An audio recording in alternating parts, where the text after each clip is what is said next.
Greetings,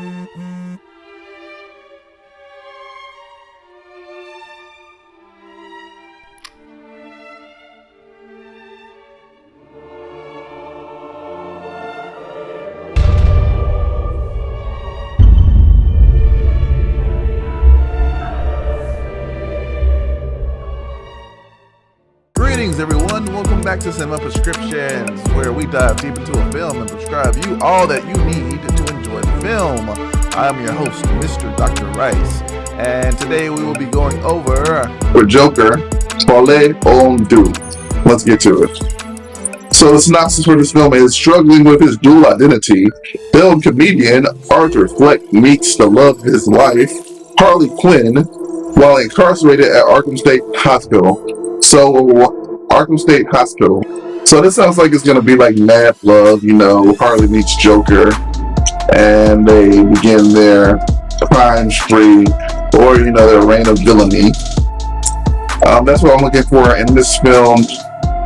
Also, this film has jukebox musicals, so there are going to be musical numbers, which kind of makes sense in my opinion, because in the previous film, his delusions and things like that, he was always about putting on a show and whatnot.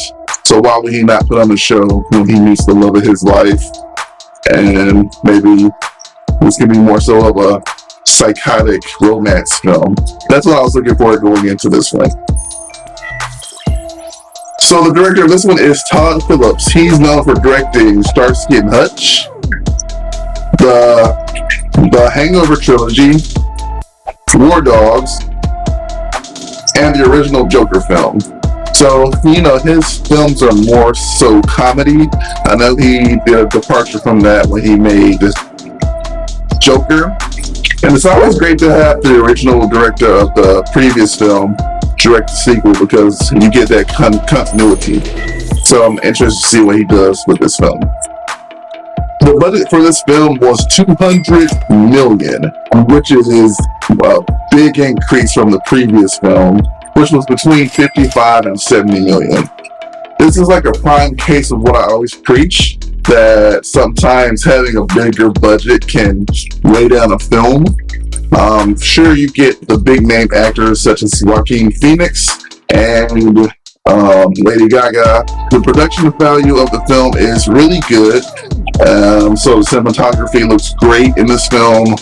I love the costumes and like the set designs of some of the musical numbers that we see on the film. But I didn't see enough to justify why it would be $200 million. I feel like the budget could have been half of what it was, and the film could have looked the same. I wonder, did they spend most of their money on like just hiring Lady Gaga?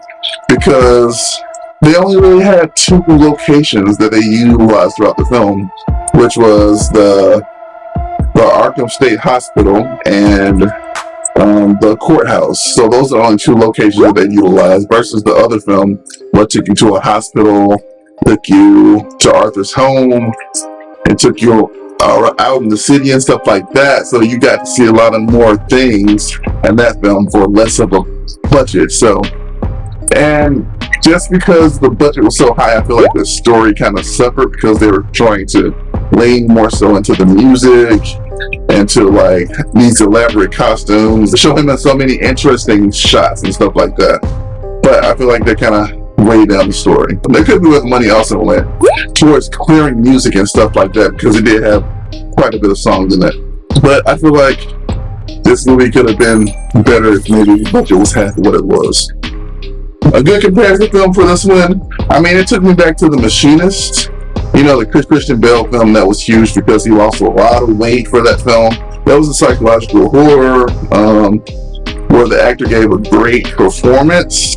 I feel like Christian Bale's performance in that film reminded me of the dedication that Joaquin Phoenix shows in this Joker film. And that film also had you questioning the lead character's reality. Was it truly what was going on in the film, or was it just like things, weird things going on in his head? What made the film easy to love? Joaquin Phoenix was great as the Joker as usual. He shows so much depth with the character and his madness. You always question like what you're seeing on screen. Is it like what's really going on, or is this some kind of delusion? And he pulls it off really well. From him singing and dancing and like just like his memorisms and stuff like that. It was all just so interesting to watch in the film. Lady Gaga did pretty well in her performance as well. She wasn't in the film as much as I thought she would be in the film, based off the synopsis. But when she did it, she was very dedicated to her character, I would say. The production design of this film was amazing. I loved how the film looked. It carried over from the previous film with those high contrasts and the way his makeup and green hair just pop on the screen. I feel like that looked great. The costume design for the musical numbers were innovative. I like what I saw were interesting. You got to see so many different scenes. I feel that Arthur Fleck was put into so many different like musical numbers, and the costumes were utilized really well throughout. And lastly, what made the film easy to love was the court scenes. They were some good character work on the film. You get to see the heart of who Arthur Fleck is. You get to hear from the people that were affected from him from the last film. They are called as witnesses, and you get to see his impact on their lives. And it also answers questions from the previous film, like what happened to these characters after he was arrested. I feel that Harley Quinn kind of represents our fixation of the idol of anarchy that Arthur becomes at the end of the film. That's how I see this film incorporate her. Like she's infatuated with him and wants him to be released so that they can be together and I guess go on their chaotic journey. But it kind of asks the question and brings up the theme of, can he be what she wants him to be and what the world sees him as? Can he live up to that expectation? The scene, and I also like how the courtroom scene mirrors how Arthur was on the talk show at the end of the previous film. It kind of puts, instead of using the audience from the previous film, they use a jury, and it kind of forces us to hear Arthur out, kind of like the jury did in this film. And I like how the films connect those two scenes with the knock-knock joke that Arthur tells in both films. But in the previous film, we came to the conclusion that Murray... Get what you deserve! What makes the film hard to love? The story feels pointless and fails to justify the film. The Joker goes nowhere as a character. I don't feel like I went on any journey with him as a character. It kind of reverses like his journey in the previous film, him going through all his trials and tribulations and eventually becoming the anarchist that he is at the end of that film, and the person that inspired so many people at the end of that film. The first film does a great job setting us up to empathize with the Joker, and when he kills Murray, we all came to the conclusion that Murray got what he deserved. This film is named Folie, Deux, which means madness between two. But I feel like that film did not emphasize the madness between the two people, which would be Harley and Joker. Their relationship is never played up enough in this film to any meaningful degree. The movie also feels like it neuters Joker and it contains the Joker. Having him located in Arkham State Hospital throughout the entire film kind of contains the Joker. Something that you don't really want to do with a character of this stature. You want to see the Joker be chaotic. And this film just like kind of contains him in a box for the whole film, pretty much. And finally, what makes it hard to love is the ending. Not many people will like that ending. I feel like it's going to be a very divisive ending. Hell, I even didn't like it. I personally didn't like the ending to that film. I see what the director was trying to do. I feel like he was trying to divert the expectation of where the film was going throughout, because it felt like the film was building up to a a grand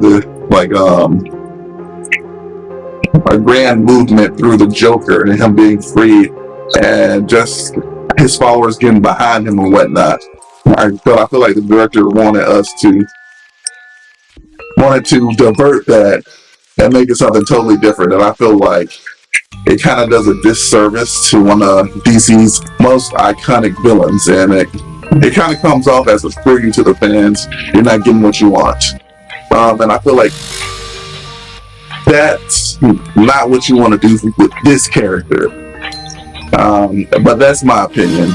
So to sum it up, what makes it easy to love is the performances are great and mesmerizing. The production value is amazing in this film, and the court scenes had great character work.